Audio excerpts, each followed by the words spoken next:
Am I the a-hole for not wanting to take out a car on my name for my boyfriend?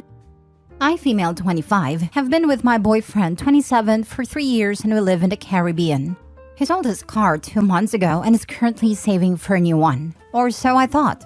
Last night he came over and asked me what I thought about him using his car money to start a car wash. I told him that he can use the space he has at home to open a car wash, and he doesn't necessarily need to use all his money to open a business, as simple as that. But he said the vision he has is to also include auto detailing, and that he would use the money to purchase equipment for it. I told him that I don't think it's a good idea, but I'll support him if he decides to do it. He then said that he is happy I'm on his side because he wants us to do something together. I thought he meant me helping with his business, but no. He explained that this idea of together is me taking out a loan for a car that will be on my name, but he will drive it because I don't drive. When I asked who will be making the payments, he said a bank will take the money out of my account every month, and he will pay half. I told him that I am absolutely not paying half for a car I am not driving. He said it would be our car, and that when I eventually get my license, I'll be able to drive it too. I said that this entire scenario makes no sense, as I have no intention of driving anytime soon, and literally anything can happen. I asked if we break up, what then? He said even if we break up, he will continue paying for a share, so I won't bear that payment. When I asked why he can't just pay for the full payment, he said he plans to leave his job and do his car wash/detailing business full-time, so he won't be able to cover the full payment until his business takes off. I told him that I'm sorry, but I can't take out a loan for him, nor put a car in my name when he is so unstable. He called me a selfish a-hole, one he can't see a future with, and left. Now he won't speak to me. My mom says I'm in the right, but now I feel bad because if I don't take out the loan, he won't be able to. Am I the a-hole? Now for the top comments before reading the update. Not the a-hole. Such a request would put doubts in any person's mind. Why would you pay half for a car he drives? It could kind of make some sense if he made the entire payment. But above all, if he is employed, why can't he take a loan in his name? He doesn't have a stable income, so the banks won't consider him. In my county, one of the requirements for a loan is a letter from your job stating how much you make each month. His numbers always fluctuate. Some months he doesn't even work. Then run. Absolutely do not mingle your financial record with his. It's not about wealth, it's about financial responsibility. You don't want your record tarnished by mistakes that aren't yours. The way you describe his logic, of course he can't see a future with someone he can't trick into giving him money. Not the a-hole. Hijacking because this is so important. I don't know how it works in the Caribbean, but I've been in the auto industry a while, and I cannot tell you how many excess we can't approve because they're stuck in loans because of negative equity. It's not a matter of it's in my name I can sell the car back. No. If you break up in 2 months and did a bare minimum down payment, or worse, no down payment with little to no equity, you owe the bank. And dealers will not buy unless you trade it. And if he doesn't hold up his end of the deal, then you're more screwed. Just don't. Never buy a car with someone, especially a car you don't use. Isn't it beautiful when trash takes itself out? He's asking OP to take a huge financial risk for him with nothing but a pinky promise.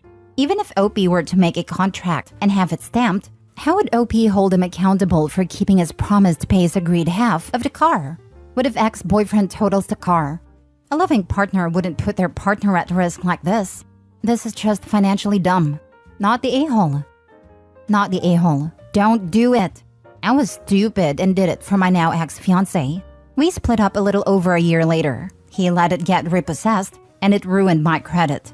At a time, I could barely even afford to pay rent and utilities and eat. So I had to file bankruptcy and it was awful. He ended up in prison, so there was no way to get him to pay for anything. Biggest mistake of my life other than dating him in the first place. Your boyfriend's reaction is over the top, and you would be better off without him. I'm so sorry that happened to you. Thank you so much for sharing your experience. I will definitely take it into consideration. Right now, he has me blocked and everything and hasn't picked up my calls, so I'm not sure what's happening or where to go from here. Now for the update. Hi guys, thank you so much for giving your opinions, stories, advice, everything. I truly appreciate it, and it helped make my decision a lot easier. So he called me earlier and broke up with me on the basis of partners are supposed to share everything and he can't trust me to hold him down when he's down. After an earful about how I think I'm better than him because of my job, how I look down on him, and how I don't want to see him be successful, I called his mom as we're very close and let her know that we broke up and why we broke up. She was very upset to say the least, but reassured me that I made the right decision. She said that she told him not to sell the car, but he went ahead and did it anyway. After we spoke, she wished me well and I went to get something to eat. I guess she told him something about it because he texted me shortly after. I'm just going to copy-paste what he said. Him, how childish do you have to be to call my mom? Me, I wanted her to know that we broke up and why. Him, just say you wanted to manipulate her and make her believe I'm trying to leech off of you. What have you ever done for me? Tell me. You know what's sad? You were supposed to be the person I could come to for anything. I had my own car, something you never had, and I sold it because it was getting too expensive, and I wanted something more efficient. You know that, so I don't know why you're trying to ruin what my family thinks of me, and make me look like I'm begging you for a car. Shaking my head, you are the biggest a-hole and the most selfish person I ever met. Why couldn't you just be happy for me? Why couldn't you just believe in my dreams?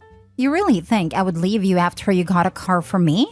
You have no common sense, and that's why people will use you. You're too dumb for an educated woman, and that's why we broke up. Go tell her that.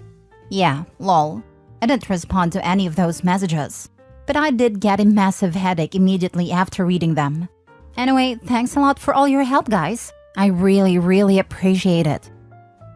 Next story. Am I the a-hole for not supporting my girlfriend financially? For context, I, 24 male, have been in a relationship with my first girlfriend, 29 female, for about a month now. I've known her roughly since the middle of April, and she struggles financially as she is currently without a job to take care of her mental health. Well, I just finished my master's degree last year and now have a prestigious job that pays very well for my age. She told me today that she has no money left for the rest of the month and asked me to lend her money so that she could buy groceries and really has no options left. I know that she tends to spend money on stuff she wants instead of stuff she needs, like clothing or cosmetics over food, as she both showed me that since we've known each other, and seemed to not take advice on that matter, so I felt uncomfortable just giving her money. So we agreed on a compromise. She suggested that we go shopping together and I just pay for the groceries. A few hours later, she calls me and says that she talked with her friends about the situation and is now mad at me that I treat her like a child who won't take care of herself. Real quote. And she also thinks I'm an a-hole because I forced that on her and says I make her feel bad because I'm going on vacation soon. I worked a lot of overtime the last few months and wanted to relax, and also booked the vacation before I knew how much she is struggling currently. She also tells me I don't understand how she feels and says that I don't know the real world as I still live with my mother. I know that, and she knows I'm actively searching for my own place to rent right now. So I want to know, am I the a-hole in this situation? Not the a-hole. It sounds like you came up with a solution that would make you feel more comfortable and still meet her needs. She just doesn't like it, because as you stated, she probably wants to spend the money elsewhere. The funny thing about that is, the original idea for the solution came from her a few hours before she changed her mind. I just agreed to it. You've known her for a month, and she's already calling you names for not paying her bills? That's not a red flag, that's the Red Sea. Dump her before she sinks her claws into you more. Not the a-hole. A big red flag waving fiercely in the middle of his first dumpster fire. Get out before she baby traps you. Not the a-hole. Dude, time to look for your second girlfriend. This one is asking for your money 1 month into your relationship and attempting to verbally abuse you into giving her free rein with it. You're not a boyfriend, you're just her latest target. Move on. And a 5-year age difference seems significant at this stage in life. She's 5 years ahead of him in life, yet isn't demonstrating adult life skills. No, not the a-hole. Dump the girl. She needs to figure out her life and how to manage her finances. The relationship is way too new for all of this, and her attitude is unacceptable. She clearly has toxic friends with equally immature ways of thinking. Save yourself the headache and don't get sucked any further into that money pit. Last story. Am I the a-hole for saying I don't like my friend's boyfriend, which caused him to lose a job opportunity? I, 27, have a friend, Natalie, who has a boyfriend, Jamie. Jamie is a complete jerk. He's one of those people who makes below-the-belt jokes and then calls you sensitive if you don't find it funny. In the 18 months I have known him, he has called Natalie fat, average, and boring to her face too many times to count. He has called many of our mutual friends rude and demeaning things and has purposely antagonized me on many occasions. We all put up with him because if we don't, we'd never see Natalie. But he really is the butt of every joke and a walking cliche. My roommate Harry recently had a job come up in his company that Natalie asked him to interview Jamie for. Harry is part of our wider friendship group. His friend is dating one of the girls in our group and has met Jamie, but not really spent much time with him, so thought he was an alright guy. I decided to keep out of it because I know Jamie has been unemployed for a while and it has really affected Natalie. However, when Harry mentioned he was going to do the interview at our apartment, he could see I was uncomfortable. I didn't mention anywhere near the extent of Jamie's behavior, just said he made a couple of demeaning remarks to/about me, and I wasn't overly keen on being around when he was. I told Harry not to do anything about this, and that he should hire the best person for the job. Harry went through with the interview, but he made Jamie do a lot of prep work and presentation to other employees, and then made the interview extremely long for no reason. Then at the end, he said he wasn't going to hire him. Jamie got mad at Natalie over it, and she got mad at me, saying I shouldn't have said anything about Jamie knowing how great the job would be and how hard it is to get jobs in the field. On top of that, I should have been sensitive to his unemployment and that I'm ignorant to how difficult the job market is. She's now not speaking to me, and our friends are divided. Two think I shouldn't have said anything because Jamie really needs the job and ultimately it would have been helping Natalie. One friend thinks it's fair that I expressed not wanting Jamie in my home, and that I owed it to Harry to tell him because Jamie is an HR problem waiting to happen. On the one hand, yes, his off-the-clock behavior shouldn't cost Jamie a job. But on the other hand, why should I have to cover up for the way Jamie is? If honesty makes him look bad, then maybe that's his problem. Then again, I guess it was some pretty petty antics that had real-life consequences. So maybe I shouldn't have said anything? I'm not sure whether I should apologize. Edited to add, for everyone asking how it got out that I told Harry, Jamie went home and went off on Natalie about him not getting the job, as it was basically a lock with Harry doing it as a favor to Nat. She figured the only person who would have changed Harry's mind about doing her the favor was me, so she called and I ended up telling her the truth. She then told everyone else. For everyone who missed it in the post, Harry and I are roommates, so my home is his home. Harry has a home office and works out of that office most days. He conducts meetings from there all the time, which is normally fine because I know all his employees really well. He did not end up having the interview with Jamie at the apartment. He had it at the registered company office. Now for the comments. Not the a-hole. Tell him it was only a joke and to stop being so sensitive. Yep, tell him the interviewer found him boring and average. Not the a-hole. It is likely that Harry didn't make the interview extremely long for no reason. He did it to test Jamie on the things that came up in your conversation, to see if your passing comments were just you having a personality conflict with a nice guy, or if the things you mentioned would be issues in his work. It is likely that the interactions with our employees was to see if others got an uncomfortable vibe. Most people can put on a good front for a short interview.